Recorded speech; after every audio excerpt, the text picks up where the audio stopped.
आदरणीय अध्यक्ष महोदय, ये सदन का सौभाग्य है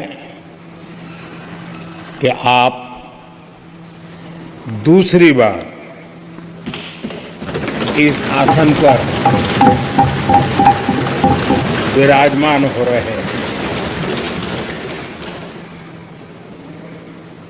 आपको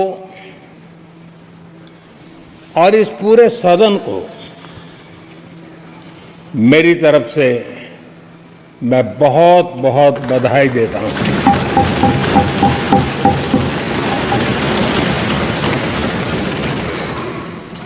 आदरणीय अध्यक्ष जी, मेरी तरफ से आपको शुभकामनाएं हैं, लेकिन इस पूरे सदन की तरफ से भी आपको अनेक अनेक शुभकामनाएं। अमृत काल के इस महत्वपूर्ण कालखंड में दूसरी बार इस पद पर विराजमान होना बहुत बड़ा दायित्व आपको मिला है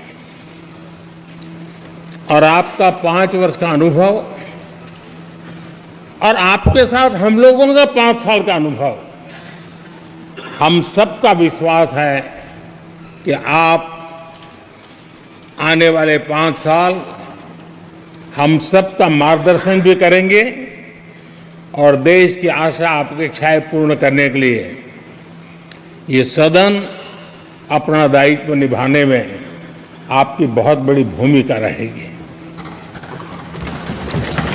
आदरणीय अध्यक्ष जी, हमारे शास्त्रों में कहा गया है कि विनम्र और व्यवहार कुशल व्यक्ति सफल सहज रूप से होता है और आपको तो उसके साथ साथ एक मीठी मीठी मुस्कान भी मिली हुई है। आपके चेहरे को ये मीठी मीठी मुस्कान पूरे सदन को भी प्रसन्न रखती है।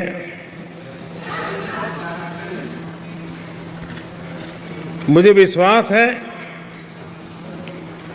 आप हर कदम पर नए प्रतिमान, नए कीर्तिमान गढ़ते आए हैं। 18वीं लोकसभा में स्पीकर का कार्यभार दूसरी बार संभालना, ये अपने आप में एक बड़ा नया रिकॉर्ड बनते हम देख रहे हैं।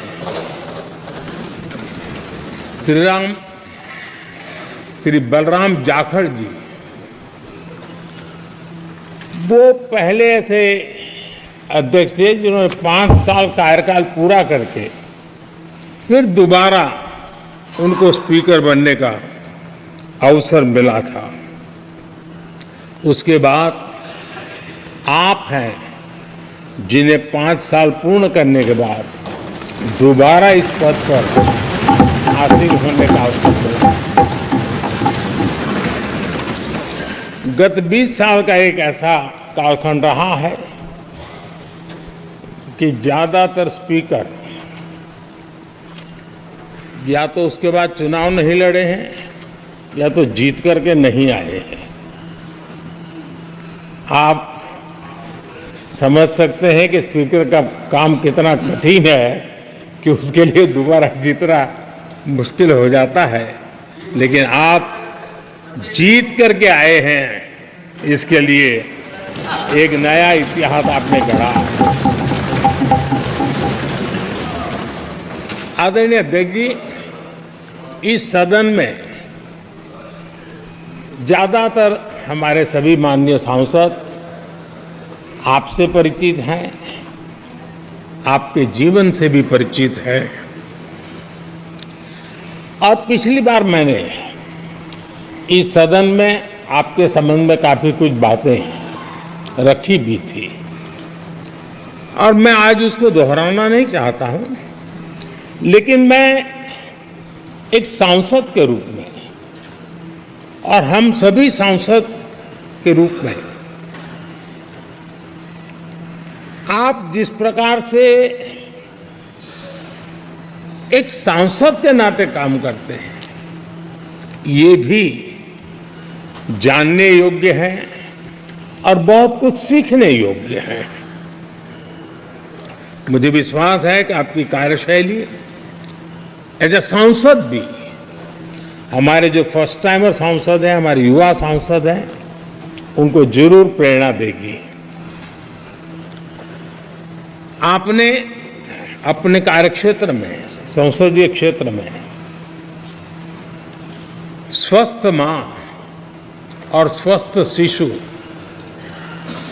एक कमिटमेंट के साथ जो अभियान चलाया है और सुपोषित मां, इस अभियान को आपने जिस प्रकार से अपने क्षेत्र में प्राथमिकता देकर के खुद को इन्वॉल्व करके किया है, वो वाकई प्रेरक है।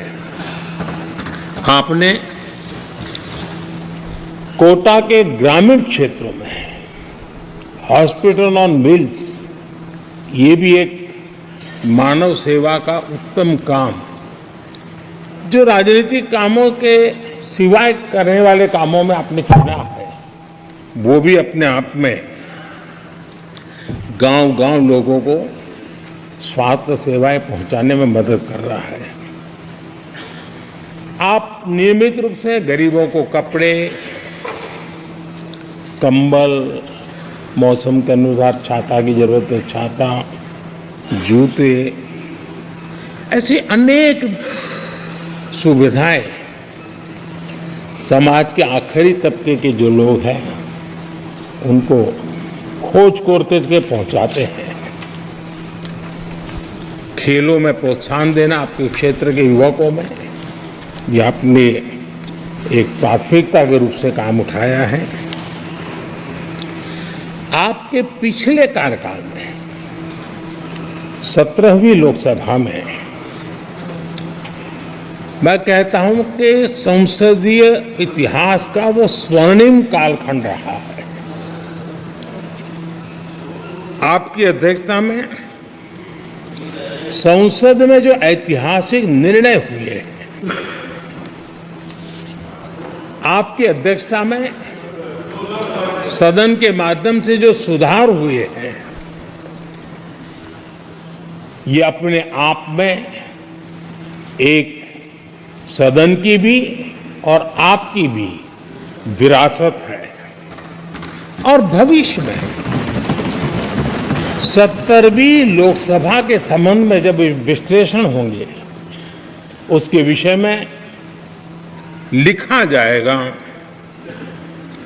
तो भारत के भविष्य को नई दिशा देने में आपकी अध्यक्षता वाली 70वीं लोकसभा की बहुत बड़ी भूमिका रही है।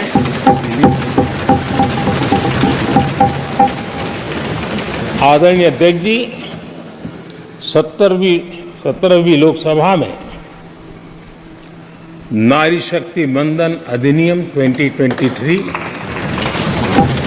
जम्मू कश्मीर पुनर्गठन विधेयक, भारतीय न्याय संहिता, भारतीय साक्ष्य बिल, भारतीय नागरिक सुरक्षा संहिता, सामाजिक सुरक्षा संहिता, digital personal data protection bill, मुस्लिम महिला विवाह अधिकार संरक्षण विधेयक, transgender persons protection of rights bill, consumer protection bill, direct tax, विवाद से विश्वास विधेयक, सामाजिक, आर्थिक और राष्ट्रीय महत्व के ऐसे कितने ही महत्वपूर्ण ऐतिहासिक कानून 17वीं लोकसभा में आपकी अध्यक्षता के अंदर इस सदन ने पारित किए हैं और देश के लिए एक मजबूत नींव बनाई है। जो कार्य आजादी के 70 साल में नहीं हुए, आपकी अध्यक्षता में इस सदन ने इसको करके दिखाया। आदरणीय अध्यक्ष जी, लोकतंत्र की लंबी यात्रा में कई पड़ाव आते हैं। कुछ अवसर ऐसे होते हैं जब हमें कीर्तिमान स्थापित करने का सौभाग्य मिलता है। 17वीं लोकसभा में उपलब्धियां, मुझे पूरा विश्वास है देश आज भी और भविष्य में उसका गौरव करेगा। आज देश अपनी आकांक्षाओं की पूर्ति के लिए भारत को आधुनिक बनाने की दिशा में जब हर तरह से प्रयास हो रहे हैं, मैं मानता हूं कि ये नया संसद भवन भी अमृतकाल के भविष्य को लिखने का काम करेगा और वो भी आपकी अध्यक्षता में। नए संसद भवन में हम सबका प्रवेश आपकी ही अध्यक्षता में हुआ और आपने संसदीय कार्यप्रणाली को प्रभावी और जिम्मेदार बनाने का कई महत्वपूर्ण फैसले लिए हैं और इसलिए लोकतंत्र को मजबूती देने में मदद मिली है। लोकसभा में हम पेपरलेस डिजिटल व्यवस्था से आज काम कर रहे हैं। पहली बार आपने सभी माननीय सांसदों को ब्रीफिंग के लिए एक व्यवस्था खड़ी की। इससे सभी माननीय सांसदों को भी आवश्यक रेफरेंस मटेरियल मिला। उसके कारण सदन की चर्चा अधिक पुष्ट हुई और ये आपका एक अच्छा इनिशिएटिव था जिसने सांसदों में भी विश्वास पैदा किया। हाँ, मैं भी कुछ कह सकता हूं, मैं भी अपने तर्क दे सकता हूं, तो एक आपने अच्छी व्यवस्था को विकसित किया है। आदरणीय अध्यक्ष जी, G20 भारत की सफलता के एक महत्वपूर्ण पृष्ठ है, लेकिन बहुत कम चर्चा हुई है, वो है P20 और आपके नेतृत्व में G20 देशों के जो पीठासीन अधिकारी हैं, स्पीकर्स हैं, उनका सम्मेलन आपकी अध्यक्षता में हुआ और अब तक P20 के जितने सम्मेलन हुए उसमें ये ऐसा अवसर था कि दुनिया के सर्वाधिक देश आपके निमंत्रण पर भारत आए और बहुत ही उत्तम प्रकार के निर्णय उस समिट में हुए और उसने विश्व में भारत की लोकतंत्र की जो प्रतिष्ठा है उसको गौरव देने में बहुत बड़ा रोल अदा किया है। आदरणीय अध्यक्ष जी, ये हमारा भवन ये सिर्फ 4 दीवारें नहीं है। हमारा ये संसद 140 करोड़ देशवासियों की आशा का केंद्र है।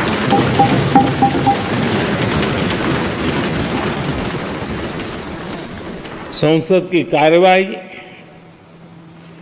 जवाबदेही और आचरण हमारे देशवासियों के मन में लोकतंत्र के प्रति जो उनकी निष्ठा है उसको और अधिक मजबूत बनाता है। आपके मार्गदर्शन में 17वीं लोकसभा उसकी प्रोडक्टिविटी 25 साल के हाईएस्ट लेवल पर 97% रही और इसके लिए सब माननीय सदस्य तो अभिनंदन के अधिकारी हैं, लेकिन आप विशेष अभिनंदन के अधिकारी हैं। कोरोना जैसे मुश्किल कालखंड में आपने हर सांसद से व्यक्तिगत फोन पर बात करके उनका हाल पूछा। कहीं किसी सांसद की बीमारी की खबर आई तो आपने सदन के अध्यक्ष के नाते व्यक्तिगत रूप से उसकी चिंता की। और वो सभी दल के सांसदों से जब मुझे सुनने को मिलता था, मुझे बड़ा गर्व होता था कि जैसे आप इस सदन के परिवार के मुखिया के रूप में उस कोरोना कालखंड में भी व्यक्तिगत चिंता करते थे। कोरोना काल में भी आपने सदन का काम रुकने नहीं दिया। सांसदों ने भी आपके हर सुझाव को सर आंखों पे चढ़ाया। किसी को ऊपर बैठने के लिए कहा तो वो वहां जाके बैठा, किसी को दूसरी जगह पे जाके बैठने के लिए कहा तो वो भी बैठा। लेकिन देश के काम को किसी ने रुकने नहीं दिया। लेकिन आपने ये जो फैसले किए उसका परिणाम है कि हम उस कठिन कालखंड में भी कार्य कर पाए। और ये खुशी की बात है कि कोरोना काल में सदन ने 170% प्रोडक्टिविटी, ये अपने आप में दुनिया के लिए एक बहुत बड़ी खबर है। आदरणीय अध्यक्ष जी, हम सब चाहते हैं कि सदन में आचरण, सदन के नियमों का पालन हम सब करें। और आपने बड़े सटीक तरीके से, संतुलित तरीके और कभी कभी कठोरता के साथ भी फैसले लिए हैं। मैं जानता हूं कि ऐसे निर्णय आपको